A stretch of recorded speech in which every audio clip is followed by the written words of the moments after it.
నమస్తే, నేను మీ ఎంవి నాయుడు. ఈరోజు విజయనగరం ప్రధానాంశం చూస్తే ఉదయం మంచు తర్వాత మంట.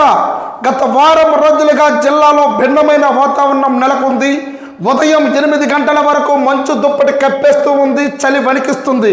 10 గంటల తర్వాత ఇంటి నుంచి బయటికి రావాలంటేనే భయపడేలా బాణుడు నిప్పులు వర్షం కురిపిస్తూ ఉన్నాడు. మధ్యాహ్నం 12 గంటలకు రోడ్లన్నీ నిర్మానుష్యమవుతూ ఉన్నాయి. అత్యవసర వేళ రాకపోకలు సాగించేవారు ఇబ్బందులు పడుతూ ఉన్నారు. మార్చి నెలలోనే ఎలా ఉందంటే మే నెల ఎండలను తలుచుకొని భయాందోళన చెందుతూ ఉన్నారు. అయితే మనం ఒకసారి స్క్రీన్పై చూస్తూ ఉన్నాం. రామభద్రాపురం రోడ్డులో కురుస్తున్న పొగమంచు చూస్తూ ఉన్నాం ఉదయం. అలాగే మధ్యాహ్నం 12 గంటలకు నిర్మానుష్యమవుతున్న రామభద్రాపురం అంతర్రాష్ట్రీయ కోటల రోడ్డు వద్ద ఎడమ నుంచి రక్షణగా తలపైకి కొంగులు వేసుకుని ముందుకు సాగుతున్న మహిళను చూస్తూ ఉన్నాం. అయితే ఇప్పుడు మార్చి నెలలోనే ఈ విధంగా ఉంది అంటే మే నెల అసలు బయటికి రావాలంటే ఏ విధంగా ఉంటుందనని ఒక్కసారి ప్రజలైతే ఆశ్చర్యానికి గురవుతూ ఉన్నారు. అయితే ఉదయం లగ్గానైతే మాత్రము ఉదయం 4 గంటల నుండి 10 గంటల వరకు మంచుతో కుమ్మేస్తూ ఉంది. ఒక పక్క చలి వణికిస్తూ ఉంది.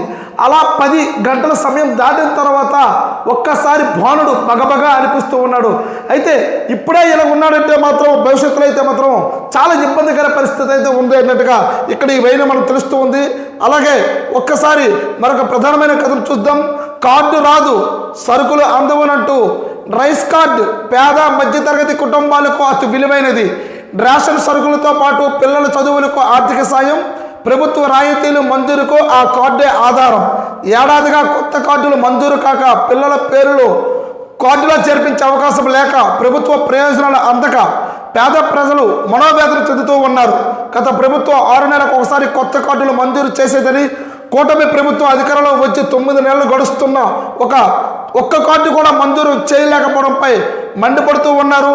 మంచి చేస్తామని చెప్పి ముంచేస్తున్నారు అన్నట్టుగా మనకు తెలుస్తూ ఉంది. అయితే కొత్త కార్డులు మంజూరు చేయని కూటమి ప్రభుత్వం దరఖాస్తు చేసుకునేందుకు అవకాశం లేని పరిస్థితి. జిల్లాలో 10,000 మంది ఎదురు చూపు. సంక్షేమ పథకాలు, చదువు పత్రాలకు ఇబ్బందులు అన్నట్టుగా మనం ఈ ప్రధానమైన అంశం చూస్తూ ఉన్నాం. ప్రజా సంక్షేమమే ప్రధానమన్నారు. సూపర్ 6తో ఊరించారు. హామీల వర్షం కురిపించారు. తీరా అధికారంలో వచ్చాక ప్రజా సంక్షేమాన్ని విస్మరిస్తూ కూటమి నేతల తీరుపై మండిపడుతూ ఉన్నారు. పేద మధ్యతరగతి కుటుంబాలకు ఆధారమైన రైస్ కార్డుల మంజూరులో ప్రభుత్వం అలసత్వాన్ని ప్రశ్నిస్తూ ఉన్నారు. దరఖాస్తు చేసుకుని నెలలు తరబడుతున్న కొత్త కార్డులు మంజూరు చేయలేకపోవడంపై ఆందోళన వ్యక్తం చేస్తూ ఉన్నారు.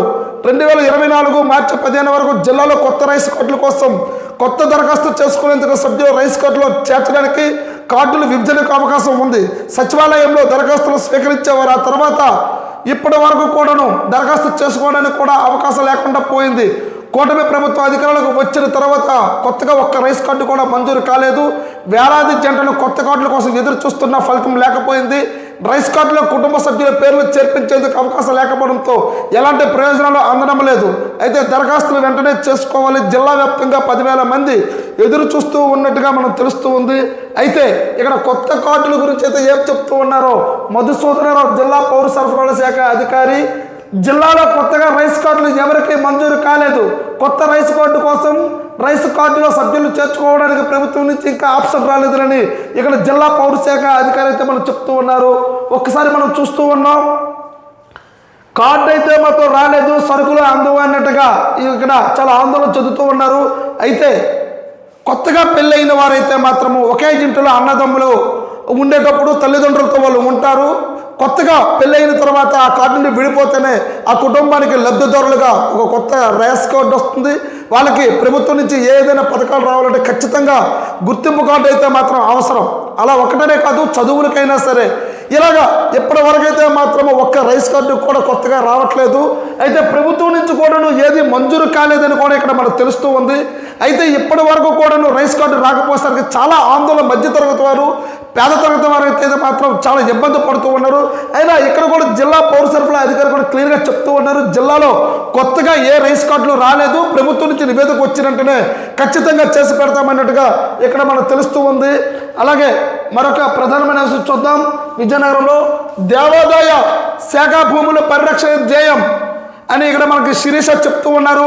జిల్లా వ్యాప్తంగా ఉన్న దేవాదాయ శాఖల భూముల పరిరక్షణ ధ్యేయమని ఆ శాఖ జిల్లా సహాయ నిర్వహణాధికారి శిరీష తెలిపారు. విజయనగరంలో దేవాదాయ కార్యాలయంలో ఆమె మాట్లాడారు. జిల్లా దేవాదాయ శాఖ పరిరక్షణలో 9,900 ఎకరాల భూములు ఉన్నాయన్నారు. వాటిలో 4,000 ఎకరాల వరకు ఆక్రమణలో ఉన్నట్లు వెల్లడించారు. శిస్తుల రూపంలో 2,000 ఎకరాల భూముకు 50 లక్షలు, ఆస్తుల లీజుల వల్ల 57 లక్షల ఆదాయం సమకూరుస్తుందని తెలిపారు. జిల్లాలో 473 ఆలయాలు రిజిస్టర్ అయి ఉన్నాయని, భూములున్న దేవాలయాలు 313 కాక 165 ఆలయాలు మాత్రమే కార్యనిర్వహణాధికారి చేతుల్లో ఉన్నాయన్నట్టుగా వెల్లడించారు. జిల్లాలో బొబ్బిలి, రాజాం, జస్కోట, కొత్తవలస, వీరభద్రపేట తదితర ప్రాంతాల్లో పర్యటించి శిస్తులు చెల్లించాలని రైతులు చెప్పారు.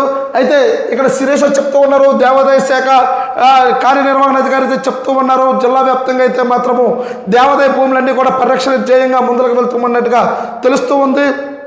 అలాగే మరొక ప్రధానమైన విషయం విజయనగరంలో చూద్దాం. పన్నుల చెల్లింపులో నెల్లిమర్లే ఫస్ట్. పన్ను బకాయిల జాబితాను సచివాలయంలో ప్రదర్శిస్తున్న సిబ్బంది. పట్టణాల్లో ఆస్తి పన్ను వసూల్లో అధికారులు బిజీ. 73.96% వసూల్లో నెల్లిమర్ల నగర పంచాయతీ ముందంజు. 4 పట్టణాల్లో పన్ను డిమాండ్ 51.37 కోట్లు. ఇప్పటి వరకు వసూలైనది 28.56 కోట్లు. బకాయిదారులకు రెడ్ నోటీసులు జారీ చేస్తున్న యంత్రాంగం.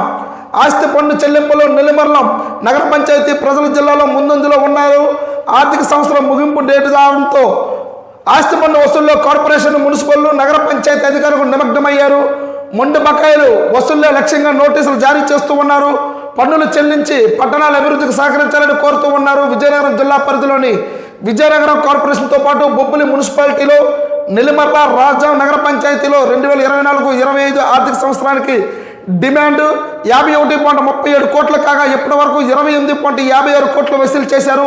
మొత్తం డిమాండ్లో 55.59% మున్సిపల్ ఖజానాకు చేరింది.